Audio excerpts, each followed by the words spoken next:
Présenter mon PFR qui est le Bébé Travel créé par Love Baby.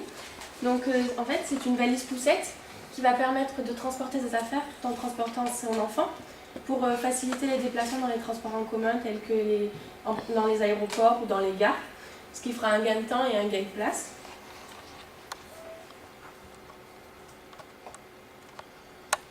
Donc au niveau du choix de ma cible, j'ai repris ma segmentation avec les 4 critères que j'avais définis durant mon premier PFR. Donc ça a dégagé 4 segments, donc j'en ai retenu 2, de par leurs attributs saillants, donc l'efficacité et la praticité, ce qui fait une cible de 324 533 foyers, donc ce qui fait un marketing différencié. Donc mon objectif marketing, j'ai trouvé qu'il y avait 440 000 ventes de poussettes par an, définies en 16 fabricants principaux et des marques de distributeurs. Donc les parts de marché sont réparties avec 20% pour les marques de distributeurs, 40% pour les 3 principaux fabricants comme Bébé Confort, Kiko et Pec Ferrellino, et 40% pour les 13 autres fabricants.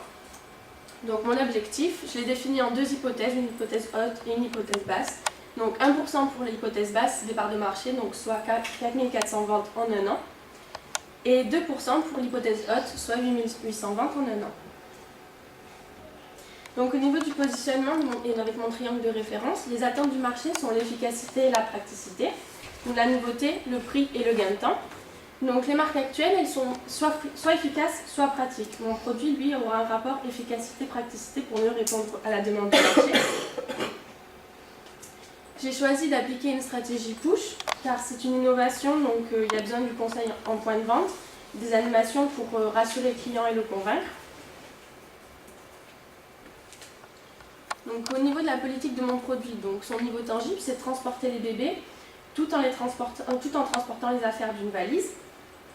Donc la marque globale, c'est Love Baby. La marque produit, c'est le Bébé Travel avec une image qui n'est qu'un projet pour l'instant. Donc le niveau global, je prévois avant la vente d'effectuer des tests pour rassurer et montrer la praticité, l'efficacité et la sécurité. Pendant la vente, d'effectuer un conseil sur le point de vente qui est indispensable en stratégie push. Et après la vente, de mettre en place un service après-vente avec une garantie de 2 ans sur le produit. Donc en ce qui concerne le niveau global, le niveau générique, pardon. Donc le produit répond aux attentes de praticité et d'efficacité, comme je vous l'ai dit auparavant. Donc en ce qui concerne le prix, j'ai trouvé que le budget moyen pour une poussette était de 500 €. Les poussettes haut de gamme allaient jusqu'à 850 €. Il y a quelques années, ils ont sorti un vélo poussette, donc qui s'est révélé une innovation que l'on peut comparer à la valise poussette.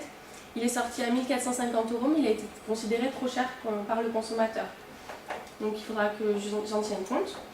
Donc j'ai décidé d'appliquer une politique d'écrémage, car mon produit a un avantage concurrentiel, et c'est un produit utilitaire. Ce qui fait un prix public de 999 € toutes taxes comprises, en ne franchissant pas la barre des 4 chiffres pour que le client ait plus envie d'acheter, car la barre des 4 chiffres de 1 000 € pourrait le décourager à l'achat. Pour la distribution, j'ai choisi un canal long avec la distribution en magasin spécialisé, car il y a besoin de conseils. Donc j'ai décidé de distribuer chez Bébé Neuf, Aubert, New Baby et Autour de Bébé. Donc ils ont une marge distributeur de 39%, ce qui fait un prix de vente au distributeur à 487,51 €. Donc, ce qui me permet de définir mon chiffre d'affaires prévisionnel. Donc, en ce qui concerne l'hypothèse haute avec l'hypothèse basse avec 4 400 ventes, ça fait 2 145 044 €. L'hypothèse haute me fait un chiffre d'affaires à 4 290 088 €. Donc, comme je vous l'ai dit, la stratégie push exige une animation sur le point de vente. Donc, j'ai décidé de mettre des affiches dans le magasin pour mettre mon produit en avant et de mettre des télévisions avec des démonstrations et des tests avec l'avis des consommateurs. Donc le total de mes distributeurs, cela fait 562 distributeurs. Donc ça me fait pour les télévisions un budget de 280 000 € et pour les affiches avec 8 affiches par magasin à 1 852 €. Pour la politique de communication, J'ai trouvé que BB9 appliquait une politique de 5 millions, 5 millions en budget de communication, soit 3% de leur chiffre d'affaires annuel, en faisant des affiches, des campagnes locales, du mailing et de la distribution de flyers. Donc j'ai décidé d'appliquer un budget de communication entre 3 et 6% de mon chiffre d'affaires, car je suis un produit nouveau et il faut que je me fasse connaître.